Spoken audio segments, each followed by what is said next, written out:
শিক্ষা শান্তি প্রগতিবাহী সংগঠন। আপনারা জানেন সারা বাংলাদেশে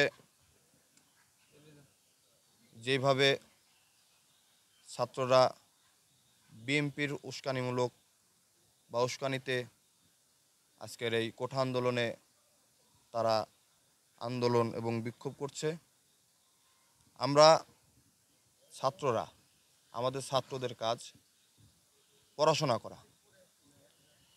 জননেত্রী শেখ হাসিনা যে বক্তব্য দিয়েছেন সেটা আগে আমাদেরকে বুঝতে হবে সে কি বক্তব্য দিচ্ছেন।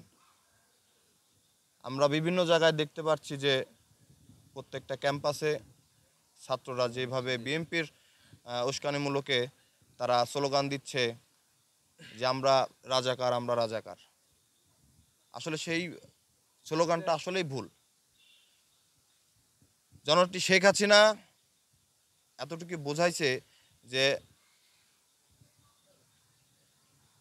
মুক্তিযোদ্ধার সন্তানরা যেভাবে পড়াশোনা করে, তারা পড়াশোনার দিকে মনোযোগ দিয়ে তারা ভালো রেজাল্ট করে, উনি সেইটা বোঝাইছে। আসলে আমরা যেটা বুঝছি, ছাত্ররা যেটা বুঝছে সেটা তাদের পুরোটাই ভুল।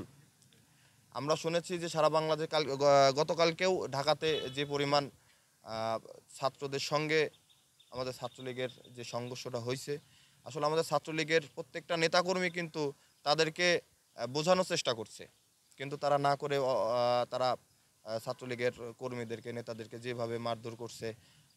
অলরেডি আমাদের মানিকগঞ্জে একজন ছাত্রলীগের কর্মী গতকালকে মারাও গেছে, আমরা শুনছি আর কি। এটা আসলেই দুঃখজনক। যেটা আমাদের যেটা করার না সেটাই আমরা করছি। তো আমাদের কেন্দ্রীয় ছাত্রলীগ থেকে নির্দেশনা মোতাবেক আমরা প্রত্যেকটা কলেজে, প্রত্যেকটা ক্যাম্পাসে, রাজবাড়ী জেলায় 5টা উপজেলায় যে কলেজগুলো আছে, আমাদের প্রত্যেকটা উপজেলার নেতাকর্মীদেরকে আমরা বলেছি যে সকাল 10টা থেকে বিকাল 5টা পর্যন্ত তাদের কলেজে অবস্থান নেওয়ার জন্য, যেন কোনো রকম কোনো বিএনপি জামাতের উস্কানিমূলকের কোনো কারণে যেন ছাত্ররা বিক্ষোভ মিছিল বা দেশের যে অরাজকতা সৃষ্টি হচ্ছে সেগুলো যেন না হয়। সেক্ষেত্রে আমরা সকাল থেকেই কলেজে অবস্থান নিয়েছি। আমাদের জেলা ছাত্রলীগের প্রত্যেকটা নেতাকর্মী আমাদের এই কলেজে আমরা সকাল থেকে অবস্থান করছি আর কি।